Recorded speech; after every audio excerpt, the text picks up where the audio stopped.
how you know who you're fighting.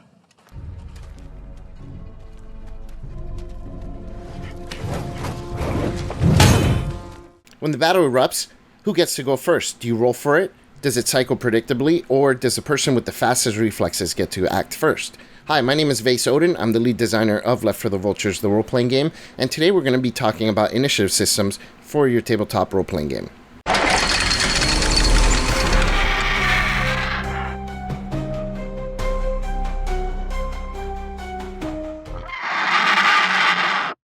When you're designing your tabletop role-playing game, initiative is very important. It matters quite a bit as to how people perceive the conflict resolution for your game. Initiative dictates the pacing, the tension, and the tactical depth of combat, and works very closely with your conflict resolution system, whether it be your combat system, as well as your action economy. Today we're going to explore how different tabletop role-playing games handle initiative and why those design choices impact how their games are played. So in the early days of role-playing games, because role-playing games have their roots in wargaming, the first edition of Dungeons & Dragons was very heavily influenced by chainmail. The reason for the initiative system in first edition to be the way it is because it was inspired by wargaming. The way it worked then is it's group initiative. So each side rolls 1d6 and the highest roll gets to go first. After the first edition of Dungeons & Dragons, initiative evolved, and it evolved into individual initiative with modifiers in Advanced Dungeons & Dragons. That initiative system was a lot more tactical, but it was very chaotic, and so they had to refine it later. So a few years later, some newer role-playing games that were released, like Call of Cthulhu and RuneQuest, went the more simple route and went to a basic initiative system where it's a fixed order based on your dexterity stat. Now, this made initiative very predictable and simple, but it lacked any dynamic shifts and tactical depth. Now, that worked for Call of Cthulhu because it is not a tactical game. You just want to get to who's going first, and that is it. But one thing with that type of initiative is everybody goes on the same initiative order for the entire combat. So it kind of makes it pretty predictable, somewhat boring if you really want it to be a little bit more dynamic. But again, it does work for that system, and there are reasons for it. It's just not a tactical system. So more modern role-playing games refined the initiative system, and a lot of them veered off into their own ways. So in D&D 3.5 and 5th edition, each player rolls 1d20 and adds their dexterity modifier. This is fair. Some people play it where the initiative stays the same throughout the entire combat. Some people roll every round. Now, there are benefits to both. Keeping it the same every combat, for every round of the combat, means you just roll at the beginning of combat and then you forget about it and everyone gets to go in their initiative order. But it does have the same issues that the Call of Cthulhu system has, which it's predictable. Now, it does vary from combat to combat because you're rolling, but once that initiative is set, everyone's order is the same for the remainder of the combat. So it doesn't give you as much tactical depth. Some people play it where you roll each round. That definitely adds a lot more variability and tactical depth, but also slows down the game quite a bit. There are games like Pathfinder 2nd Edition where they kind of take an alternative version of that where you roll initiative at the beginning and then it's only once per combat, but you can actually delay your action and move positions in the initiative order permanently. So let's say your initiative value was 20 and you delay your action to initiative count 15, your new initiative is 15 now. So that is a way to at least add a little bit more tactical depth to this system. Then you have systems like Shadowrun. They have what's called the priority system. So with them, it's the initiative is the reaction plus intuition plus you roll. So it is variable because you're rolling and you have these bonuses. So it's similar to the D&D system, but the difference with the way Shadowrun does it is, at least the 5th edition of Shadowrun, the DM at the end of each round subtracts 10 from everybody's initiative value. So it gets lower and lower for everybody. Once you hit 0, you can no longer act on that combat until everybody's hit 0. So basically what this does is it allows characters who are faster or have higher initiative values to act multiple times more than someone with a lower roll. Again, this creates a lot of dynamic variance in combats, but those who roll low or have lower initiative can sometimes feel useless in a combat. So, there are pros and cons to this one as well. Another modern system is Savage Worlds. They do a card-based initiative, so basically they draw from a standard deck of cards, and jokers provide bonuses and reshuffles and that kind of stuff. Now, it does add a lot of unpredictability, and it's exciting. Some people don't like the randomness because there's literally nothing you can do about what card you drew. It's just fully random.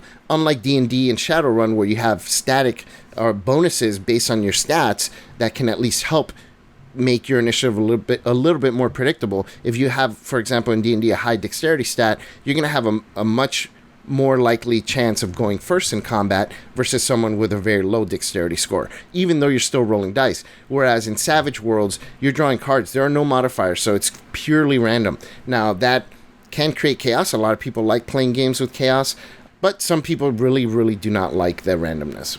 Now, similar to Savage Worlds, Dragonbane uses a card-based initiative system, but instead of a standard deck, they use a deck of cards numbered 1 through 10. So every player draws from the same deck, you draw your card, and that is the initiative count that you go on. So basically, if you drew a 3, you're going on initiative count 3 in the round. So that does create some randomness, but it's a little bit different than Savage Worlds in the sense that in Savage Worlds, you can draw the same number as someone else. If two people draw a 10, then their initiative is the same value. Whereas in Dragonbane, no one's going to draw a 3 if you drew that 3 because you already got that one card. With Dragonbane, the initiative stays the same every single round unless the Dungeon Master or the Game Master asks for a reshuffle, which they can do. Then they can reshuffle every round. So these card-based systems, they have their benefits. They're very easy. There's no rolling, no math to do. Basically, you just pull and you know right away when you are going. And it does add a little bit of tension, especially if you're doing a lot of reshuffling. It adds quite a bit of tension.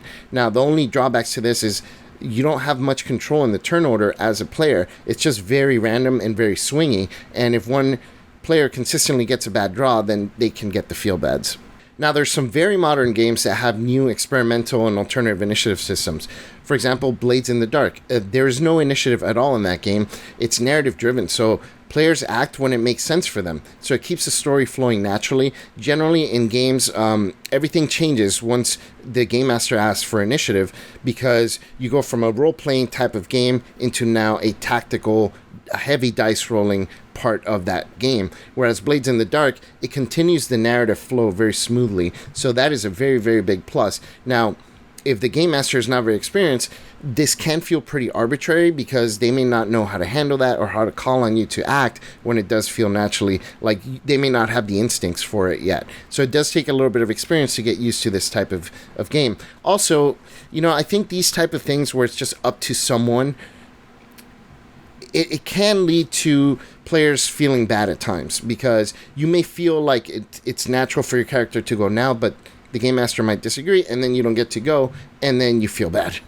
Then you have systems like Merkborg, where basically players roll d6s, the lowest roll gets to go first, and monsters can go before or after all the players. It's fast, it's brutal, there's a lot less tactical control for it, so the game is very chaotic, so their initiative system kind of fits in with that because it's also very chaotic. So it does feel very natural with that game. Then you have Popcorn Initiative or derivatives of Popcorn Initiative. So Lancer is a tactic-based free turns type of initiative system. Nobody rolls. Basically, the players and enemies, they alternate turns in any order that they choose. So the group of players decide Jimmy's going to go first, and then after Jimmy goes, then an enemy goes. Then after the enemy goes, the players decide again, okay, Tom's going to go now. So it's kind of like going back and forth. So players get to go, then enemies get to go, and they alternate. It creates a much more tactical dynamic. Very, very interesting, and it changes round to round, which adds a lot more tactical depth to the game. Because Jimmy may go first this round, but it may be beneficial for them to hold back and let Tom debuff this one enemy, and then Jimmy gets to go again now with his super powerful cannon or whatever. So it definitely fits in with the tactical nature of Lancer. The initiative flows and fits in with the theme of the game. Now, this does encourage a lot of teamwork and planning, but the drawback to it is inexperienced players may not have an idea, or people that are more polite may be like, no, you go ahead, and they may not be as tactically minded. They're just trying to be nice, and it may impact the outcome of the combat because initiative should be treated very tactically in a game that is meant to be very tactical. And so similar to Lancer's initiative system is what people actually call popcorn initiative, in which whoever goes then chooses who goes next. So they can sit, so Timmy can go, all right, now after me, the ooze is going to go. And then the game master goes, and then he says, well, now Johnny's going to go. So they get to pick back and forth. It's kind of fun. It's free-flowing, and it kind of has a more laid-back kind of feel to it. And therefore, it is used in more fun and kind of laid-back type of games, like the Marvel Heroic Role-Playing Game, Sentinel Comics. A lot of comic book-style games do this. Fate Core does that. So it does encourage some tactical decision-making and teamwork. Everybody stays engaged because you don't know when you're going to go next. It feels very cinematic, and that's also partially why a lot of these comic book-type role-playing games use it. Now, the drawback is it can be gamed. So if the players always pick allies to go first, it can leave the enemies going last, and then it can make the game master feel bad or feel weird, or it can leave other players feeling weird if they're always chosen last by the group. So it does have that potential drawback. And what's a video about game design without talking about my own game that I'm designing, right? So Left for the Vultures, I opted for a tactical initiative system that's not quite like a lot of these, but it is inspired by a lot of them. So the way it works is everybody has 5 initiative values. The players do, not the monsters. So 1, 5, 10, 15, and 20. Highest initiative goes first. At the beginning of each round, each player chooses which one of those values they're using. So if John this round wants to use 15, they go on initiative count 15, and they check off that 15. Now they have from their pool, what's left is the 1, 5, 10, and 20. So on round 2, they cannot choose 15 again until they've chosen all the others. So next round, John says, I'm going to go last, so they pick 1. And then now they have to use 5, 10, or 20 on round 3, and so on and so forth. Meanwhile, the enemies generally have just one initiative value, and it is set. So you'll have, let's say, a bandit with an initiative value of 12. So the players know the bandit always acts on 12, and now they can tactically decide how they're going to act with their initiative values that they get to pick from and deal with this bandit.